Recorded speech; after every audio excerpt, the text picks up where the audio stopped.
more women started competing and the level went up a little bit. But in that year leading up to the Olympics, I really progressed a lot, had a few podiums right before, and still to this day, it's the best I've ever felt on my bike. All right, Nikita Ducarroz, welcome to Sportsish. We are so happy to have you today. Thank you. I'm so excited. We're going to learn about your life in sport, your life out of sport. You are an athlete, but it's the month of May. It's Mental Health Awareness Month. You are also a mental health advocate, so we're going to learn about that. But I read that you kind of started getting into BMX after seeing it online, after you started kind of doing online school. Can you just take us back to that journey and how you discovered the sport and what spurred you being in online school to begin with? I was around 14 when I discovered BMX. I think it was like between like 7th and 8th grade. My anxiety had started to ramp up. I've had it like as far back as I can remember, but at that point it had gotten to a point where it was like really difficult for me to leave the house. Even school became really difficult. It was like I was having panic attacks every day before having to go to school. So we had like worked out something with my school that I could like do most of my stuff at home and everything. I was like pretty low just because, you know, I'm 14 years old. I basically can't hang out with my friends, can't go out and do any normal teenager things without full panic. So naturally I was spending a lot of time on YouTube, and that's where I discovered BMX. And prior to that, like growing up, we were outdoors a lot. We went camping a lot. And so I always loved riding bikes just in the neighborhood. And when we would go camping, I would ride a lot. Like, you know, we'd make like little jumps in the woods and stuff. But I didn't, at that point, I didn't know specifically about BMX and like tricks and stuff. So when I saw it on YouTube, that kind of all of those different like loves came together. And it was also something that I could do at home, essentially. At the beginning, like I was like, well, I could just, you know, learn some little tricks in my driveway. I don't have to sign up for a team and like commit to traveling, because before that I played like travel soccer, and that just became too much to, you know, be traveling every weekend and committing to a team. So I was like, okay, let's try this because it's more individual and nobody else is counting on me. Okay, so you discovered it online, you started doing tricks in your driveway. Did you feel an immediate shift did you feel like, wow, this is actually helping with my anxiety? Yeah, for sure. Like, I mean, I think at the beginning, just having something that I was interested in, something that I could do that was active, not just be like sitting there in my room and stuff. I think that in itself was beneficial. But then little by little over time, because I fell in love with it so much and it gave me such a purpose when I was kind of at a point where I felt like there was nothing left for me, that then I kind of used it almost to like bribe myself, kind of like dangling a donut, you know, in front of my face and like taking one more step every time. So like I was eventually used it to starting really small, just to go to the local skate park that was like 10 minutes away. Okay. And then it was like, okay, well now I want to go to this skate park in the next town over. And so it just helped me to kind of like face my fears little by little. And I would kind of make little challenges for myself using like the love of BMX as like a reward, I guess. And then it took you, I mean, very far away from your house, right? You all the way to maybe Tokyo, the Tokyo Olympics. I mean, years later, but that is phenomenal to think about how you were struggling so much. You had a hard time leaving your house, and then you started BMX, and it took you all the way across the world. It took you to Japan, to the Olympics.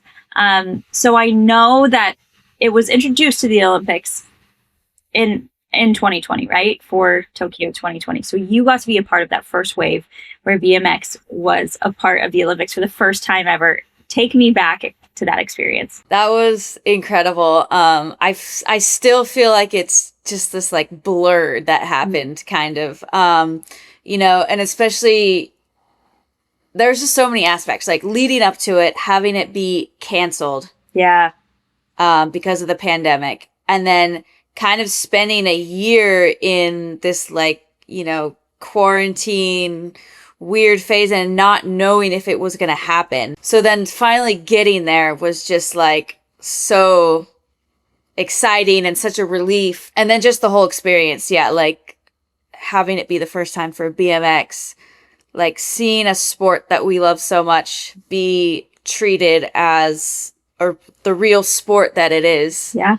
Then on top of it, like, I mean, it really couldn't have gone any better just to like walk away with a medal. Like before that, I had been on some podiums and stuff in the very beginning, and then the more women started competing and the level went up a little bit. And like prior to that, I wasn't like always on the podium. Like it wasn't like a guarantee. But in that year leading up to the Olympics, I really progressed a lot. Had a few podiums right before. And so, I mean, the timing worked out great. And I mean, it's the best still to this day, it's the best I've ever felt on my bike. And I just remember we had so much fun. Like even just in the practices and stuff, like we had so much fun just being there and riding and showing our sport to like such a larger audience. Right. And you've lived in America. You were born in Nice, is that right? Yes. Okay, you were born in Nice, you've lived in America, but you competed for Switzerland. Yes. Tell me more about that decision. I was born in France because my parents were working there. That's where they met. And then they had me there. But my mom is American and my dad is Swiss. Yeah, we really grew up like kind of like stuck in between the two cultures. Like I never felt like super one way or super the other. Like I always felt like I had some aspects of the American culture and some of the Swiss. Then I guess around 2018 when it was announced that the Olympics would be, or not the Olympics, that BMX would be an Olympic sport. Yeah. I kind of had to choose like who I was going to compete for, because before that you didn't really compete for a country. You just competed for like as an individual for your sponsors, whatever. I just thought it was a really cool thing to be able to represent that side of my family, that side of my upbringing, my heritage. Also, there were no BMX athletes from the Swiss side. Right. So it's like, okay, we can kind of build something here. I can bring my own. I already had a coach. Okay. So it's like, I can bring my own coach. We can hopefully like grow BMX and make it more known in a place where it's not as known. Sometimes people get really like patriotic and stuff, and people get upset when people are representing other countries. But I don't, as a BMXer and as a dual citizen, I guess. Yeah. Like with BMX, it's always been such an international sport, and like we ride and we train with people from all over the world. For me, it was just kind of like, okay, like I'm really proud to be both. Amazing. Okay. Well, you clearly seen this sport almost transform in terms of when you started watching it on YouTube at 14 to it joining the Olympics and now being an official Olympic sport. What are some of the positives from those changes and also some of the harder things? I mean, the positives, especially on the women's side, have been huge. Like when I started competing pre-Olympic sport, there was, maybe 2 or 3 of us going to the big events. Wow. Same girls every time. So it was basically like you knew what the podium was going to be. Yeah. There was no pressure. We were just going, riding, enjoying, whatever. But it was basically like self-funded at that point, Yeah. No women were really having like pro sponsors and stuff. And I had been able to get a couple like little sponsors here and there. So that was really helpful. But once the Olympics came into play, federations got involved, so they started funding a bit more. So then more women that maybe had been interested in competing and stuff had the opportunity to go to the events. And then from there, the level just exploded. I can't keep up. I can't keep up. It's so crazy. Like, you don't even know how many like women and girls, because they're like 12, 13, 14 doing stuff that we never did. Yeah. So that's really cool. And just, more women with sponsors, more women able to make a living off of it. I think on the flip side, of course, there's like some things that are a bit that we miss, I guess. And, you know, it has become more rigid. Sometimes, like, you know, because the countries get involved, it's like, you know, people that don't know about BMX, it's from the federations and stuff. And sometimes, like, the vibe can get a little bit weird, but I think, and I've said this before, like, especially my generation of riders, I think we've really tried to, as much as possible, keep that kind of old vibe of just having fun and like joking around in practice and not taking it too seriously. Yeah. Because at the end of the day, like, I think one of the great things about BMX, and like if you come to a skate park and watch training, you'll see that it's like everyone's just feeding off of each other.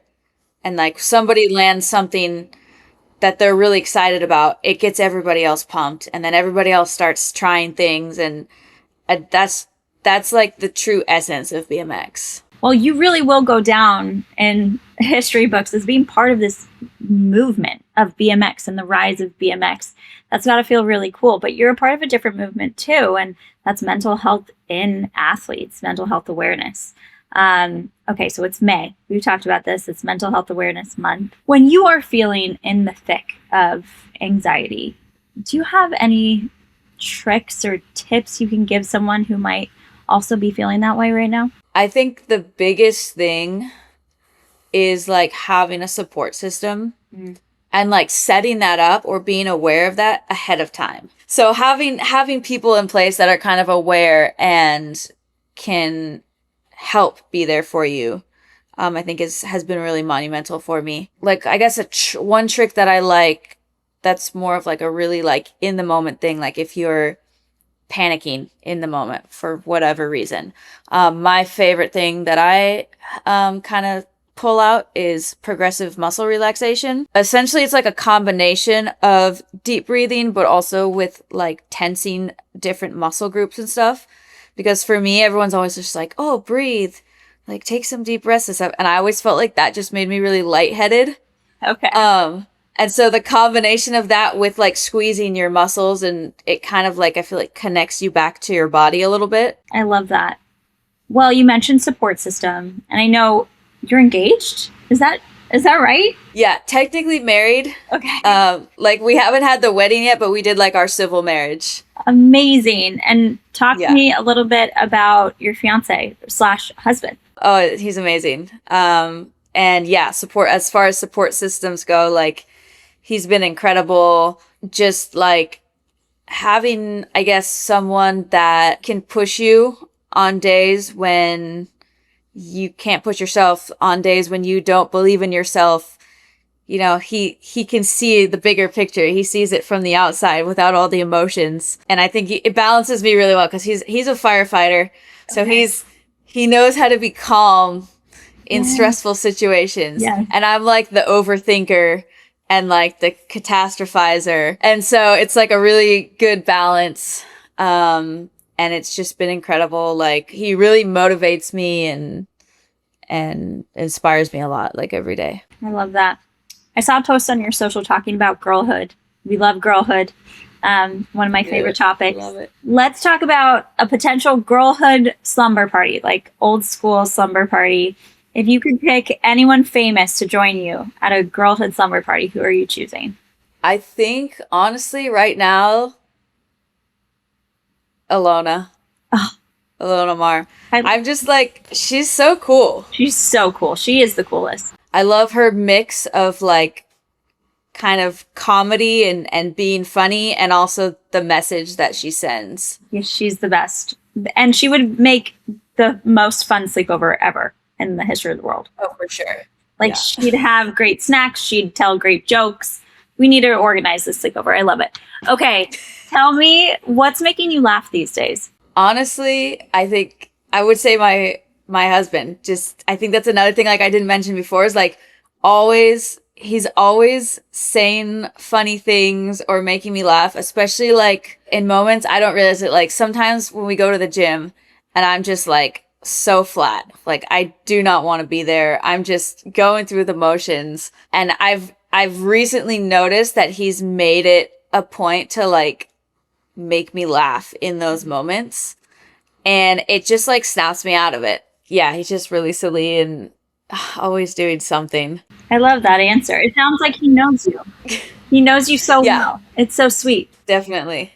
Like he can recognize when you need that laughter and he turns it on. That's exactly. Yeah. That's all you could want. I love it. Okay. Go-to snack recently. Ooh. Oh, this is so bad.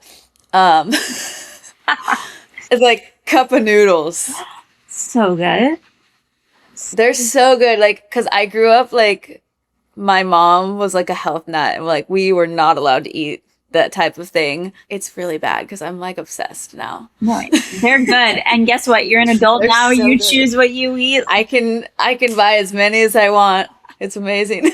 I was like thinking that the other day. I don't remember what I was eating, but I think I texted my mom or something and I was just like, this is amazing. Like I can just go to the store and get anything I want. Right. And eat it.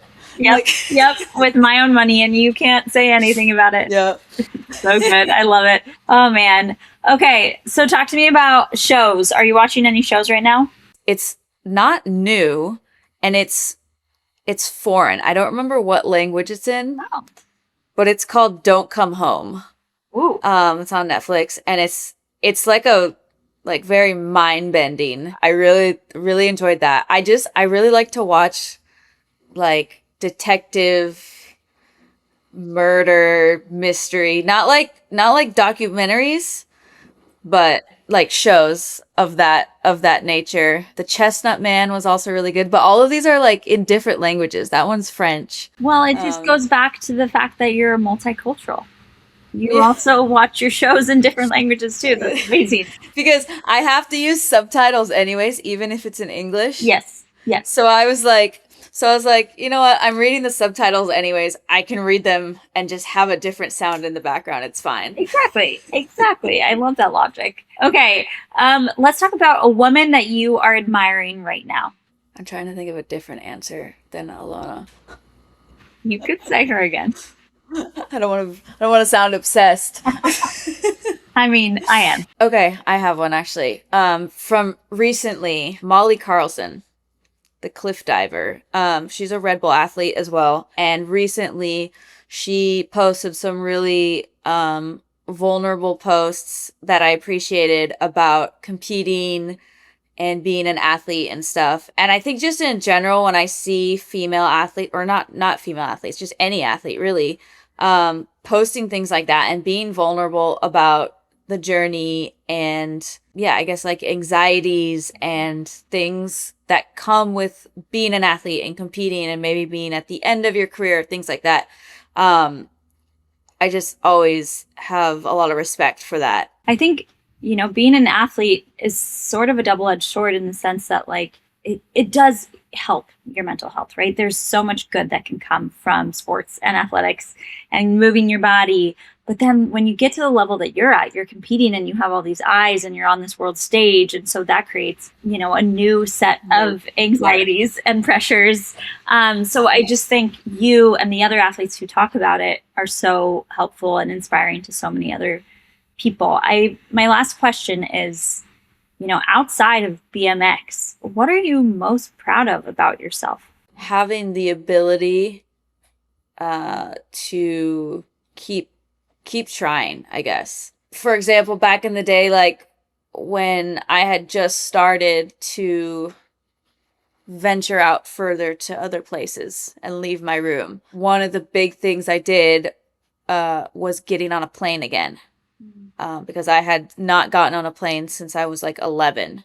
And then I think the next time I did, I was 19, maybe. Like that year, even, with getting some podiums and getting to do all these cool things on my bike, like what I was the most proud of was getting on that plane and like proving to myself that I can do these things that my mind is telling me are not possible. Yes, you've overcome so much.